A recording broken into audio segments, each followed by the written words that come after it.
नमस्कार, मैं आरबी सिंह यादव आज आपके सामने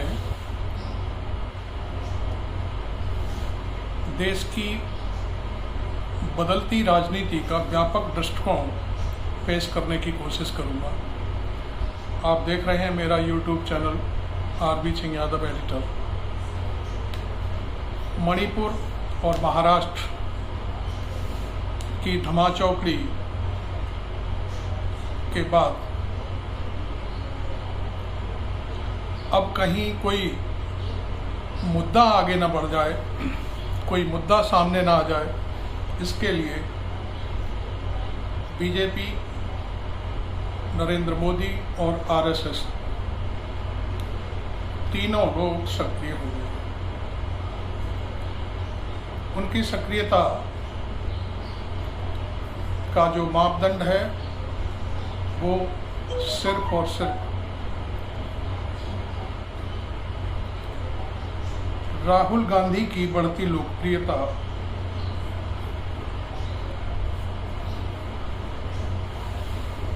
उन्हें कचोटे जा रही है, क्योंकि पिछले 36 घंटे पहले राहुल गांधी ने केसीआर के राज्य में जो मीटिंग बुलाई, उसमें लाखों का जो जनसमूह उमड़ा है, उसे देखकर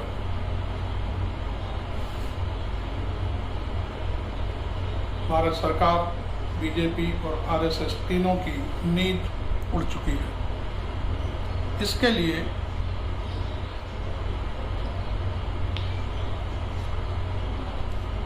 एक अंदरूनी प्लान जो तैयार किया गया है वो ये है कि 2024 के चुनाव में कहीं मुद्दे हावी न हो जाएं, इसलिए जितने भी देश भर में छत्रप राजनीति कर रहे हैं, अपनी अपनी पार्टियां चला रहे हैं, उनको किसी भी प्रकार बहला फुसलाकर और तंगड़ी मारकर अपने साथ एनडीए में शामिल किया जाए। शामिल करना ही नहीं, उनको ऑब्लाइज भी किया जाए। जहां जैसी जरूरत हो वहां उसी प्रकार का बार किया जाए। अभी मैं आपको तेलंगाना में जो राहुल गांधी की मीटिंग हुई, जो 36 घंटे पहले, उसके मीटिंग के ठीक 24 घंटे बाद समाजवादी पार्टी के अध्यक्ष अखिलेश यादव केसीआर के पास पहुंचे और उन्हें गले मिलकर कहा कि अब हम और आप दोनों मिलकर बीजेपी को हराएंगे। ये कैसी राजनीति है, समझ में नहीं आता, क्योंकि अखिलेश यादव 23 जून को जब पटना में थे, राहुल गांधी, खड़गे साहब उनके साथ थे और बहुत सारे 22-23 दल भी थे, जिनमें अखिलेश यादव भी थे, लेकिन केसीआर नहीं थे। अब अचानक जहां राहुल गांधी की तेलंगाना में इतनी बड़ी रैली हुई और उस रैली का जो मकसद है केसीआर को हराना, क्योंकि वहाँ बीजेपी का कोई ज़्यादा वोट बैंक नहीं है, लिहाजा ऐसे में अखिलेश यादव का वहाँ जाना किस बात का संकेत है? हम समझते हैं, आप भी समझ गए होंगे कि यह सरकार की टेढ़ी निगाह का चक्कर है और किसी भी तरह से जो 23 दलों का गठबंधन है वह परवान ना चढ़े और फिर यह गठबंधन कोई मुद्दे ना उठा पाए, इसके लिए अभी से ताना बाना बुनना शुरू कर दिया है। यह अखिलेश को अंदरूनी तौर पर डराने धमकाने या जो भी है का भी एक राज हो सकता है, क्योंकि अखिलेश उत्तर प्रदेश में एक वर्चस्व वाली पार्टी के नेता हैं और उनका एक रिकॉर्ड रहा है, शायद 35 या 40 के बीच में 1996 के आसपास उनके पिताश्री सांसद लेके आए थे तो इसलिए आज के हालात में यह देखा जाए तो और ठीक से चुनाव लड़ा जाए तो अखिलेश यादव की पार्टी बहुत बड़ा एक स्कोर तैयार कर सकती है सांसदों का। खैर वो एक अलग बात रही, ये भविष्य की राजनीति है, क्या होगा कोई अभी कुछ कह नहीं सकता। लेकिन बीजेपी पिछले 3-4 दिन से लगातार दिल्ली में मंथन कर रही है, मंत्रिमंडल की बैठक हो रही है, पार्टी की बैठक हो रही है, उसमें साफ तौर पर ये चिंता व्यक्त की जा रही है कि 2024 में राहुल गांधी की जो लोकप्रियता है उसे काबू कैसे किया जाए। यदि राहुल गांधी इसी तरह चलते रहे तो 2024 का चुनाव बीजेपी हार जाएगी। इसके लिए उसके मातृत्व संगठन आरएसएस ने भी मोदी और बीजेपी को खुली छूट दे दी है कि वो कुछ भी करें, साम दाम दंड भेद कुछ भी अपनाएं, लेकिन 2024 में सत्ता नहीं जानी चाहिए हाथ से। अब देखिए, मैं आपको डिटेल में समझाता हूँ। पंजाब को ले लीजिए। पंजाब में अकाली दल बादल पूरी तरह से किसी भी समय मंत्रिमंडल में शामिल होने के लिए बैठा हुआ है। जगन रेड्डी आंध्रा में उनके साथ हैं। तेलंगाना केसीआर की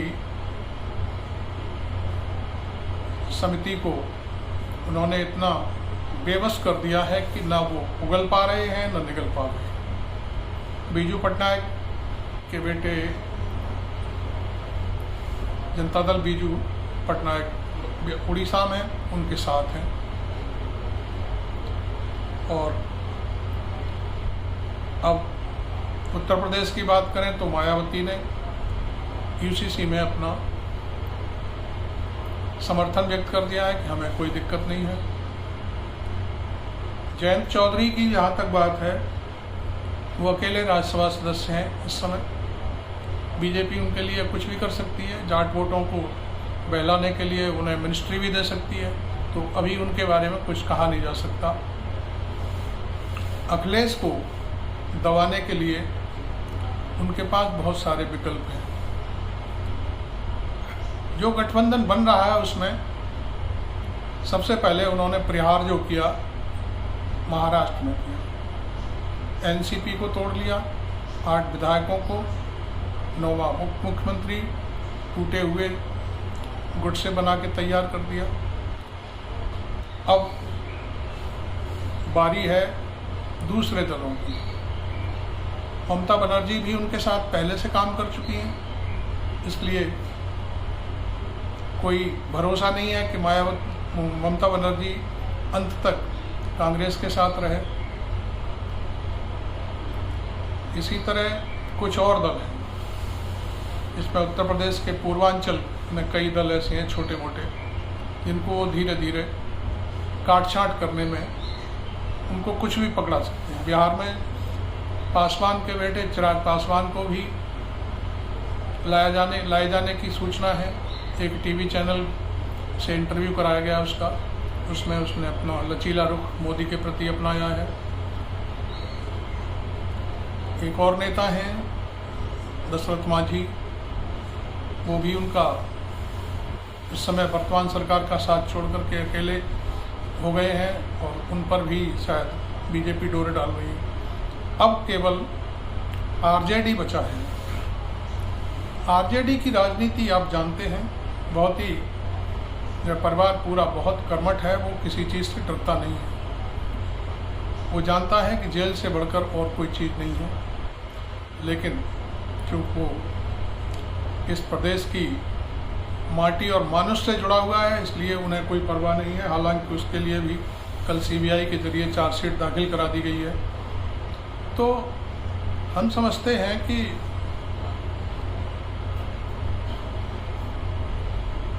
शिंदे गुट है महाराष्ट्र का, उनके भी 2-1 आदमी को मंत्रिमंडल में शामिल किया जा सकता है।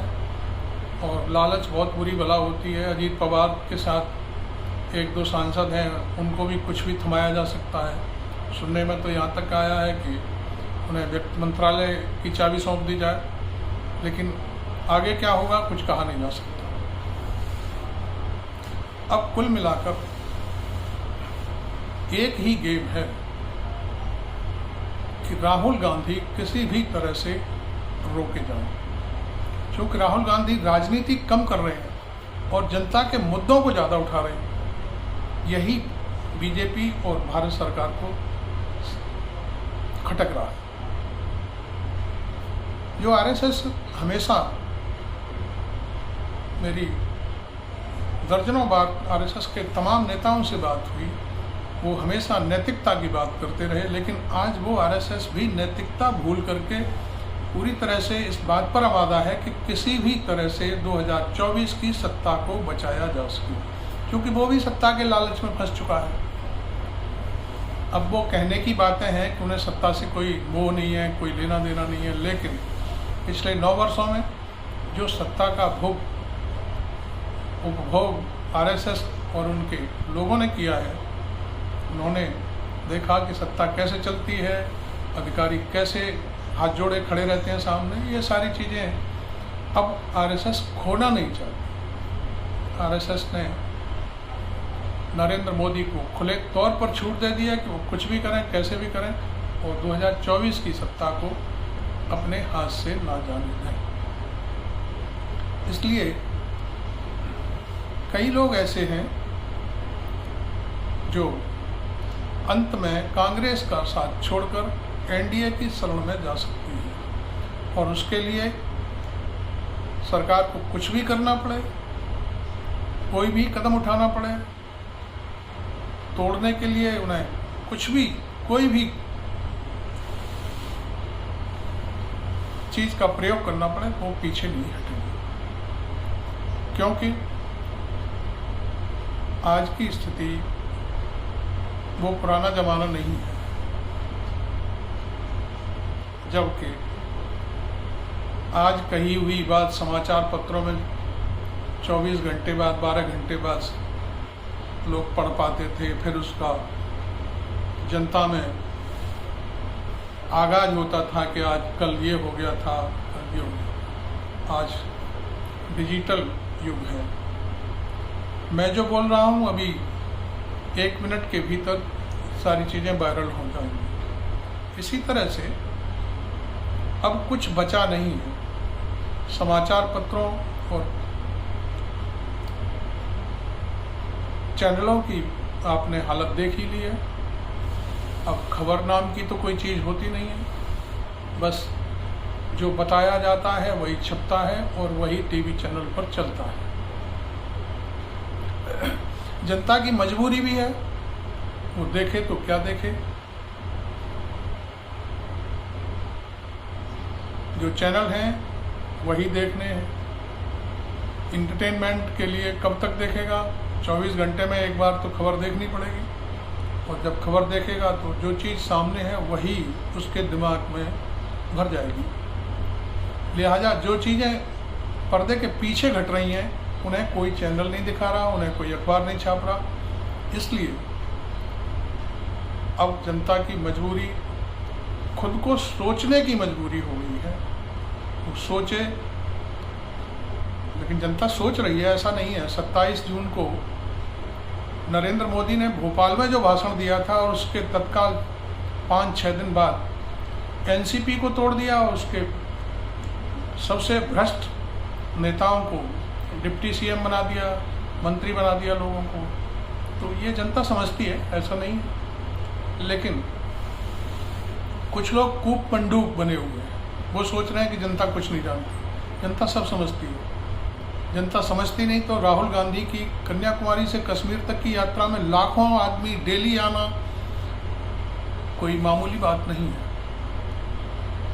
तेलंगाना में राहुल गांधी की सभा में लाखों की तादाद में भीड़ उमड़ पड़ी, लेकिन किसी समाचार पत्र ने, किसी चैनल ने राहुल गांधी की उस सभा को नहीं दिखाया। उस दिन तो एक बड़ी कहानी बनाई गई और उस कहानी में राहुल गांधी की खबर बिल्कुल पीछे चली गई और पूरा महाराष्ट्र छाया रहा। और शरद पवार के भतीजे ने जो कुछ किया वो चैनलों पर, अखबारों में हाईलाइट होता है।